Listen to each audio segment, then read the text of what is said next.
Varicose veins కి సరైన చికిత్స కోసం సంప్రదించండి ఎవిస్ హాస్పిటల్. నమస్కారం. విష్ణు పురాణం తరువాయి భాగంలోకి వచ్చాం. ఈ భాగాలలో విశేషంగా గురువు అధ్యయనం, గురువు దగ్గరికి ఎట్లా వెళ్ళాలి, గురువుని ఎట్లా సెలెక్ట్ చేసుకోవాలి, గురువుగారికి ఏ ఏ లక్షణాలు ఉండాలి, జితేంద్రియుడిగా ఉండాలి, ఇలా చాలా విషయాలు చెప్పారండి. ఇక్కడంతా ఆశ్రమ ధర్మాలు అంటే వర్ణాశ్రమ ధర్మాలు, ముందు వర్ణాలు చెప్పారు. అంటే ఏ జాతి వాళ్ళు ఎలా ప్రవర్తించాలి అనేది ముందు భాగంలో చెప్పి, ఈ భాగంలో మాత్రం ఆశ్రమ ధర్మాలు అంటే మనం గృహస్థాశ్రమంలో ఉన్నప్పుడు ముందు బ్రహ్మచారిగా ఉన్నప్పుడు ఎట్లా ప్రవర్తించాలి, గృహస్థుగా ఉన్నప్పుడు ఎట్లా ప్రవర్తించాలి, వానప్రస్థం తీసుకుంటే ఎట్లాగా, ఒకవేళ మనం సన్యాసాశ్రమం స్వీకరిస్తే సన్యాసి ఎలా ఉండాలి అనేది చాలా బహువిధమైన విషయాల్ని చర్చ చేశారండి. ఇంత చర్చ మనకి ఈ కాలానికి అవసరం లేదని అనిపించింది నాకు.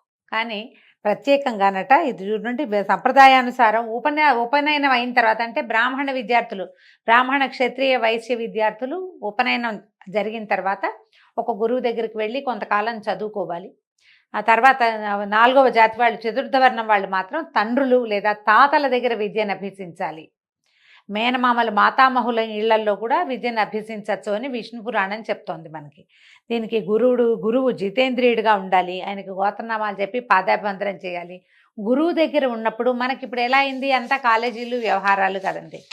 కాలేజీల్లో కూడా మనం హాస్టల్స్కి పంపించేటప్పుడు చెప్తాం పిల్లలకి, ఇలా ఉండాలి, అలా ఉండాలి, బట్టలు జాడి చారేసుకో, జాగ్రత్తగా పెట్టుకో, నీ వస్తువులు జాగ్రత్తగా పెట్టు, తిండి పదార్థాలు ఇస్తే జాగ్రత్తగా ఉండు, ఎవరితో కొట్లాడిపోక, ఇలా చెప్పుకోవాల్సే వస్తుంది. పాతకాలపు విద్య విధానం చూడండి. స్నానం, సంధ్య, జపం మానకుండా ప్రాతः సమయాల్లో అగ్నికార్యం చేస్తూ వేదం నేర్చుకోవాలి. గురువు ఇష్టానుసారం ప్రవర్తించు, గురువుగారు ఏది చెప్తే అది వినాలి. తర్వాత ఫలాలు, పుష్పాలు, పత్రాలు, జలము, సమిధలు, దుంపలు లాంటివి గురువు ఏం చేయమంటే ఆ పని చేసి పెట్టాలి తప్పకుండా. ఎంత వంశం, గొప్ప వంశంలో పుట్టాను, ధనవంతుణ్ణి, ధనవంతుల కుమారుణ్ణి అలాంటి భేదభావం చూపించకుండా సహ విద్యార్థులతోటి సమానమైన ప్రవర్తన ఉండాలి. హెచ్చుతగ్గు ప్రవర్తనలు ఉండకూడదు. బ్రహ్మచర్యం పాటించాలి. గురుదక్షిణని యథాశక్తి సమర్పించి ఆయన అనుజ్ఞను పొంది తర్వాత గృహస్థు అవ్వాలి. ఈ బ్రహ్మచర్యాశ్రమంలో ఉండగా విద్యార్థి దశని ఎంత సజావుగా చేయాలో ఈ విష్ణు పురాణం చాలా స్పష్టంగా వివరంగా చెప్తుంది. ఇది చూడండి ఎంత బాగా చెప్పారంటే, ఒకవేళ ధర్మ మార్గాన పెద్దవాళ్ళు అయ్యాకనమాట ధనం ఆర్జిస్తూ శక్త్యానుసారంగా గృహస్థ ధర్మాలు పాటిస్తూ గుణవంతులైన కొడుకులకు తండ్రి అయి పితృ రుణాన్ని, యజ్ఞాలు చేసే దేవ రుణాన్ని, అధ్యయనం చేత ఋషి రుణాన్ని, బలిదానముల చేత భూత రుణాన్ని తీర్చుకుంటూ సర్వులని ఆదరిస్తూ ప్రశాంత చిత్తుడై ప్రవర్తించాలి. వేదవ్యాసుల తండ్రి అయినటువంటి పరాశర మహర్షి తన శిష్యుడైన మైత్రేయుడికి సాధారణంగా ఒక మానవుడు ఏ ధర్మంలో పుడితే ఆ ధర్మానుచరణ ఎలా చేయాలో ఈ విష్ణు పురాణంలో వివరంగా చెప్తారండి. విష్ణు పురాణం అన్ని పురాణాలకి మొదటిదని, దీని నుంచే అన్నీ పుట్టాయని చెప్తారు. కొన్ని కథలు ఇందులో బ్రీఫ్గా కనపడతాయి మనకి. వీటిని ఎలాబరేట్గా వివరంగా చెప్పబడినవి తర్వాత పురాణాల్లో కనిపిస్తుంది. సన్యాసులు, బ్రహ్మచారులు, వేద విద్యార్థులు, తీర్థయాత్రలు చేసేవారు, పరదేశీయులు, గతిలేక ఆకలితో అలమటించేవారు, బాటసార్లు ఒకవేళ తమ ఇంటికి వస్తే సవినయంగా వాళ్ళకి ఎదురేగి లోపలికి తీసుకొచ్చి యథాశక్తి అన్నపానీయాదులతో ఆదరించాలి. గృహస్థుడికి సత్కారమే బహుపుణ్య ఫలప్రదం, దాన్ని మించిన పుణ్యకార్యం లేదట. నువ్వేం పెద్దగా గుడి గోపురాలు తీర్థయాత్ర చేయలేకపోయినా మన ఇంటికి వాకిటోకి వచ్చిన వాడికి, బాబు మంచినీళ్ళు తాగుతావా, ఎండను పడొచ్చావు, మంచినీళ్ళు తాగు, ఏదైనా తిను, ఏదైనా తాగు, ఇట్లా నీడని కూర్చో, కాసేపు నడుము వాల్చి వెళ్దు కానీ, ఇదిగో ఇది ఆ మధ్యలో తిను ఎక్కడైనా అని ఇవ్వగలిగితే దానంత పుణ్యకార్యం ఇంకొకటి లేదట, పురాణోక్తంగా చెప్తోంది. అతిథి ఎవరైనా వచ్చే సమయానికి మన ఇంటికి వచ్చారనుకోండి, మన ఇంట్లో ఉన్న వాటితోటే ఏమైనా చేసి పెట్టాలి కానీ పక్కింటికి అప్పు వెళ్ళకూడదట. తర్వాత ఒకవేళ కనుక గృహస్థు ఇంట్లో నుంచి అతిథి ఏ సత్కారము పొందకుండా, అంటే కనీసం మంచినీళ్ళు అడగటం లాంటిది కూడా చేయకుండా పంపించేస్తే దాంతో ఎంత పాపం వస్తుందో. ఇట్లా గృహస్థ ధర్మాలన్నిటి సక్రమంగా పాటించి దైహిక జీవితం అంటే మనం హాయిగా సుఖంగా తినటము, సరిపడా తింటూ ఉండటము, ఇతరులని ఆదరించటము, మనం ఏం చేయాలో ఆ క్రియలు చేస్తూ మరణించిన వాడు హాయిగా స్వర్గాన్ని పొందుతాడట. గుణవంతులైన పుత్రులు ఒకవేళ సంతానం ఉంటే వాళ్ళకి విద్యాబుద్ధులు, వాళ్ళకి రెక్కలు వచ్చేదాకా వాడిని పోషించి వాడికి ఏదైనా నేర్పించి చేయాలట తప్పకుండా. గృహస్థ ధర్మాలు వాళ్ళకి బోధించి వీళ్ళు భార్యతో సహా గృహస్థు వనవాసం అవ్వాలి. ఆ కాలంలో ఈ వానప్రస్థాశ్రమం అనేది ఉండేదండి. వానప్రస్థం అంటే అదే వనవాసిగా, ఈ ఇల్లు వాకిలి ఈ పాలు తోడు పెట్టుకోవడం, కుక్కల్ని పెంచడం, మనవరాళ్ళని ఎత్తుకోవడం, బంగారాలు వెండి చేర్చటము, ఈ వ్యవహారాలు ఏం లేవు. ఏదుందో ఆ ఇల్లు వాకిలి ఆ పిల్లలకు అప్పచెప్పడం, బయటికి వెళ్ళిపోవటం. అప్పుడు 3 సంధ్యల్లోనూ హాయిగా పళ్ళు కాయలు తింటూ నేల మీదే నిద్రిస్తూ దైవ పూజ, దేవ ఋషి పితృతర్పణాలు సక్రమంగా చేస్తూ ఉండటాన్ని వానప్రస్థం అంటారు. కొంతకాలానికి క్రమంగా అక్కడే వాళ్ళు వెళ్ళిపోవటం. తపశ్చర్యతోటే ఆ కాలంలో, అంటే ఇది కృతయుగం నాటి సంగతి కదా, అప్పుడు ఇట్లాగే చేసేవారు. ఇక సన్యాసులైతే పుత్ర కళత్ర మిత్రాది సంబంధము, భూమి పుట్ర తోట దొడ్డి ఇల్లు వాకిలి అనే స్మరణ, నాది అనే భావం లేక, మత్సరాదులకి మనసును చోటివ్వక, ఎవరితోనూ మాటలతోటి కూడా సంబంధం ఉంచుకోక, ఆకలి దప్పులకి లొంగకుండా ఉండటమే సన్యాసికి ప్రధాన ధర్మం అట. అందరితోటి మాట్లాడాలి, కోపావేశాలకి వాటికి లోనవ్వకూడదు, ప్రధానంగా ఉండాలని చెప్తారు. ఒక్కొక్కళ్ళకి ఒక్కొక్క రకాల ఇవి పెట్టారండి. ప్రతి వాళ్ళు ఈ రకమైన కులాచారాన్ని పద్ధతిని పాటించాలి. ఇవి మన దగ్గరికి ఎట్లా వస్తాయి అంటే, మామూలుగా సంసారాల్లో మన తాత ఎట్లా ఉన్నాడో తండ్రి ఎట్లా ఉన్నాడో మనం ఎట్లా ఉన్నామో మన పిల్లలు అలాగే ఇంచుమించుగా ఉంటారు. విధానాలు ఏవో చిన్నవి కాలానుగుణంగా మారినా, ఇప్పుడు మనకి కాలానుగుణం ఏంటంటే తాతలు ఉన్నట్టు తండ్రులు లేరు, తండ్రులు ఉన్నట్టు కొడుకులు ఉండట్లేదు. ఇక మనవల సంగతి అడగనే ఎక్కర్లేదు. ఒక్కోసారి మనవలే లేని పరిస్థితులు కూడా ఈ రోజున దాపురిచ్చాయి. కానీ పాతకాలంలో అట్లా ఉండేది కాదు. తాత తండ్రుల విధానాన్ని తప్పనిసరిగా పాటించే కాలం ఉండేది ఆ రోజుల్లో. అయితే వీళ్ళు చెప్తున్నారు, ఏ విషయమైనా ప్రతి వాళ్ళకి అన్నమాట ఇది. ఏ సమయమైనా ఎక్కువగా మాట్లాడకూడదు, కోపతాపాలకి లోపమోహాలకి గురి కాకూడదు, ఎట్టి పరిస్థితుల్లోనూ కళ్ళలాడకూడదు, అబద్ధాలు ఆడద్దు, ఎదుటివారికి వినడానికి కష్టమైనా సరే నిజాన్నే చెప్పాలట. ఇదందరికీ నేను అన్ని జాతుల వాళ్ళకి. దూషణ భాషలు ఆడకూడదు, పగలు ఎన్నుకోరాదు, అంటే ప్రత్యేకంగా పగ పెంచుకోవటం అలాంటివి చేయకూడదు. ఒంటెని వాహనంగా ఉంచుకునేవాళ్ళు కాదట ఆ రోజుల్లో. వాహనంగా మరి ఇప్పుడు ఈ రాజస్థాన్ ఆ వైపు వాళ్ళు అలాగే కదా ఉంచుకుంటారు. మన వాళ్ళకి ఏం చెప్తాం, ఏటి దగ్గర గట్టు దగ్గర ఉన్నటువంటి చెట్టు కింద పడుకోకూడదు. ఒక్కొక్కసారి పైనుంచి వాగేదైనా వస్తే గట్టు లాగేస్తుంది అనమాట. అందుకని పడుకోకూడదు అనేవాళ్ళు. కులాచారం విడిచి ప్రవర్తించే వాళ్ళతోటి, దొంగతోటి, వెర్రివాడితోటి, పగవాడితోటి, పాపపు పనులు చేసేవాడితోటి, జార చోరులతోటి, అసత్య భాషణుడితోటి, విటునితోటి, అప్పులవాడితోటి, సత్కర్మలు ఆచరింపని వాడితోటి మైత్రి చేయకూడదు. ఇలాంటి స్నేహితులతోటి ఉంచుకోకూడదు స్నేహాన్ని. ఒంటరిగా తోవలో పయనించకూడదు. ఎప్పుడైనా సరే ఒంటరి ప్రయాణం బాధాకరమేనండి. తప్పకుండా తోడుండాలి.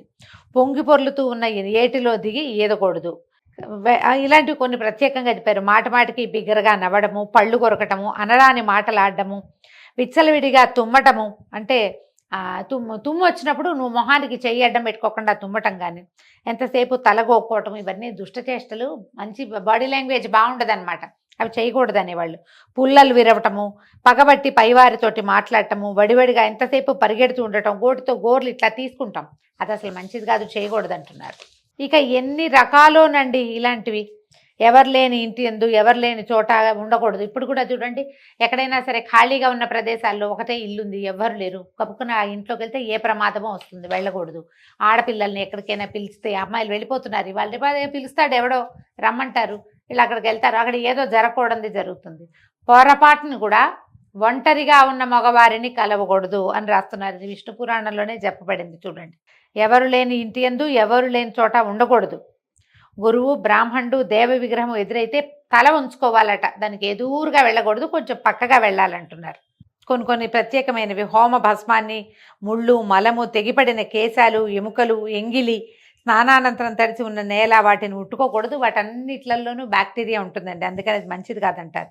జుట్టు విరబోసుకుని రాత్రివేళ వీధి గుమ్మంలో నుంచోకూడదు.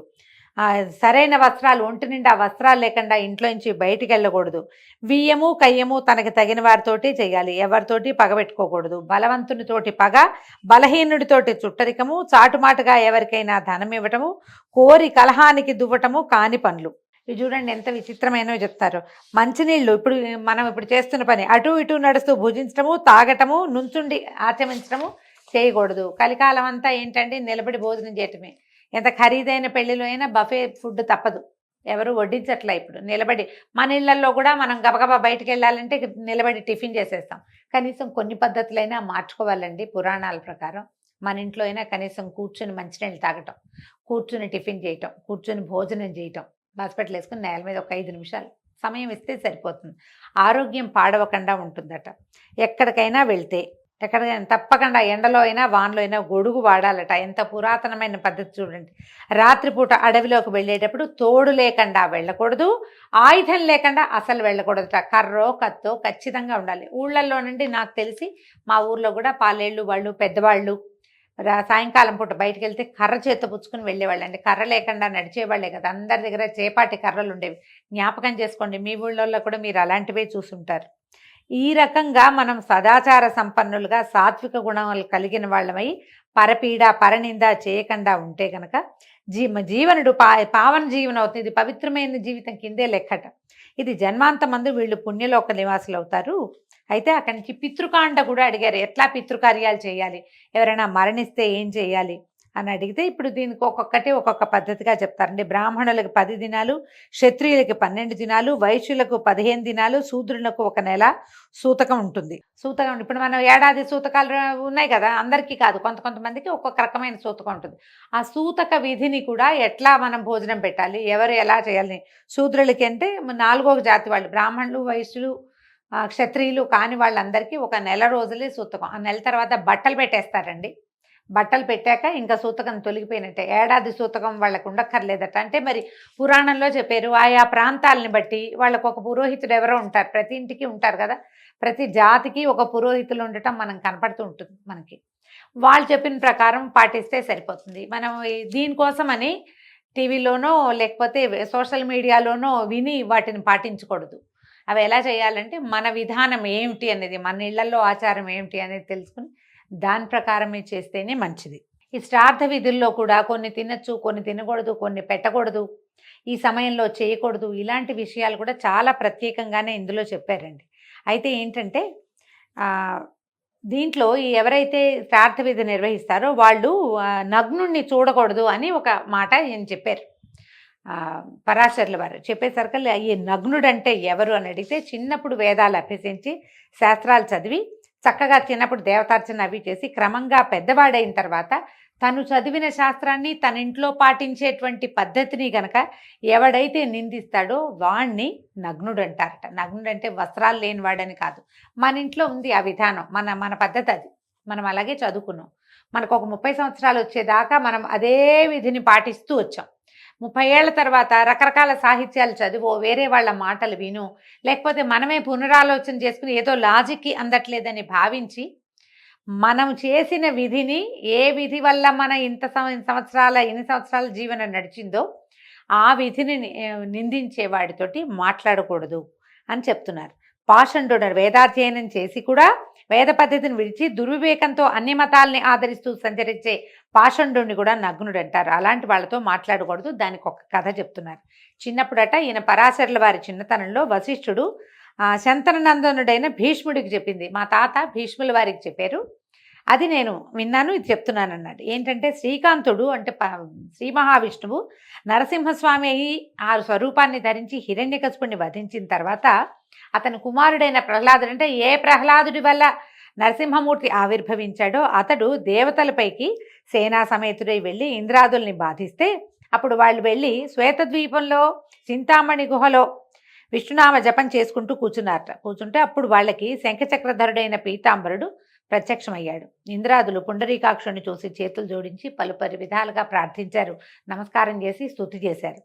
హిరణ్యకశిపుని కుమారుడి వల్ల మాకు ఇలాంటి ఆపద కలిగింది, సర్వేశ మమ్మల్ని రక్షించమంటే ఇప్పుడు ఈయన ఏమన్నాడు, ప్రస్తుతం దానవులు శ్రౌత స్మార్త క్రియలు అత్యాదరంతో చేస్తూ నిజధర్మవర్తనులుగా ఉన్నారు, వాళ్ళని మీరేం చేయలేరు, ధర్మాచరణ చేసినంత కాలము వాళ్ళని ఎవరు ఏమీ చేయలేరు, వాళ్ళు వేదాంగ పద్ధతిని నిజకుల ధర్మాన్ని విడిచి ప్రవర్తించేటట్టుగా వారి శక్తియుక్తులు అంతరించేటట్లుగా చేసే మీకు విజయాన్ని కలిగిస్తాను, అంతవరకు ఓర్చి ఉండండి అని తనలోంచి ఒక పురుషుణ్ణి సృష్టించాడు. అతని పేరట మాయామోహుడట.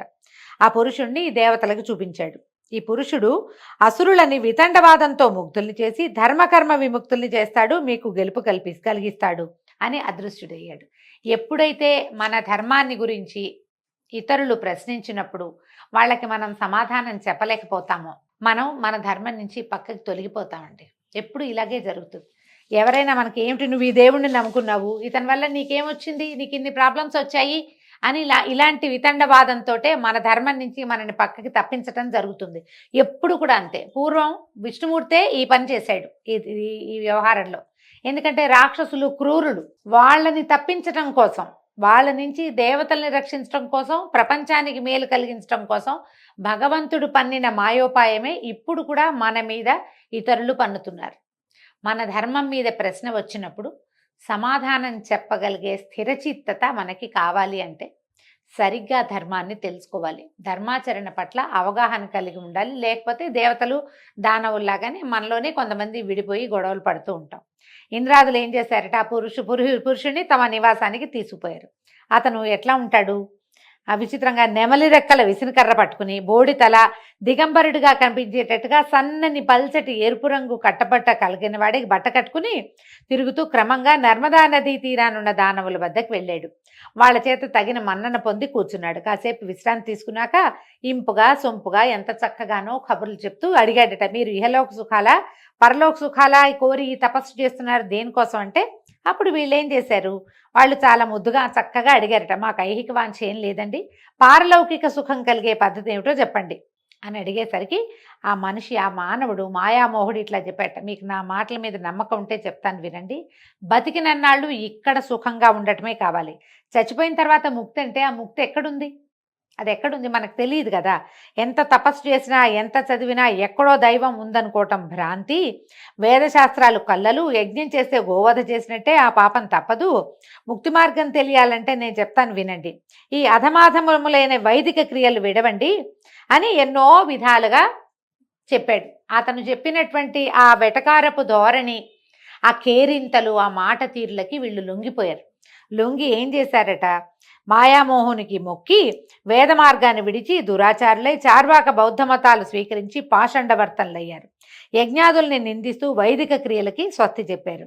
అలా ఉండగా ఒకనాడు ఆ మాయాపురుషుడు యజ్ఞం చేస్తున్న ఒక సోమయాజి వద్దకు తన దానవ శిష్యులతో వెళ్ళి అడిగాడట, నువ్వు జీవహింస చేస్తే పాపం అని వేదాలు చెప్తుంటే నువ్వు దయమాని జీవహింస చేస్తున్నావు, అహింస పరమోధర్మ అంటే అహింస పరమధర్మం కదా, ఆ మాటను స్మరించి ఇలాంటి చెడు పనులు విడిచి ఈ పనులు మానేసి ఈ హోమంలో ఎంతో కొంత పశుధ వధ జరుగుతుంది, అది పాపం అని చెప్తున్నాడు. దానివల్ల నీకు చాలా పాపం వస్తుంది. అహింస ఎట్లా ఉంది, అక్కడ యజ్ఞంలో హింస జరుగుతుంది ఎంతో కొంత, ఇప్పుడు ఈ హింస వల్ల ఎక్కువ పాపం వస్తుందని అతనిని ఎన్నో రకాల మాటలు చెప్పి అందులోంచి తీసుకొచ్చేసాడు బయటికి. ఇట్లా వేదాలు యజ్ఞాలు విడిచి పైతృక క్రియల్ని మరిచి నాస్తికుడైన వాడినే నగ్నుడు అంటారు. ఈ విధంగా దానవులు నాస్తికులైపోయి దైత్య దానవులు నాశనం అయిపోయారు. వీళ్ళు ఏం చేశారు, దేవతలు మాత్రం వైదిక ధర్మాన ప్రవర్తిస్తూ జవసత్వాలు కలిగిన వాళ్ళే అనాయాసంగా అసురులను వధించి మునపట్లాగా యజ్ఞభాగాలు పొందుతూ సుఖంగా ఉన్నారు. ఇది కరెక్టా, ఇది న్యాయమేనా అంటే, ఇప్పుడు న్యాయము అన్యాయము భగవంతుని మించి మనకు తెలియదండి. ఆయా కాలాలను బట్టి ఏది న్యాయము ఏది అన్యాయము అనేది నిర్ధారింపబడేది. మనం ఇప్పుడున్న కాలం వేరు, మనం చదివి తెలుసుకుంటున్న ఈ విష్ణు పురాణం నాటి కాలం వేరు. కాలానుగుణంగా ధర్మం చిన్న చిన్న రూపాలు మార్చుకుంటూ ఉంటుంది. అయితే ఇలాంటి వాళ్ళతోటి మాట్లాడద్దు, స్నేహం చేయొద్దు అని స్పష్టంగా చెప్తూ, ఇలాంటి వాళ్ళతో స్నేహం చేస్తే ఎలాంటి సమస్యలు వస్తాయో వేరే కథలో తెలియజేస్తున్నారండి. ఆ కథని రేపు ఉదయం విందాం. అంతవరకు సెలవు, నమస్కారం.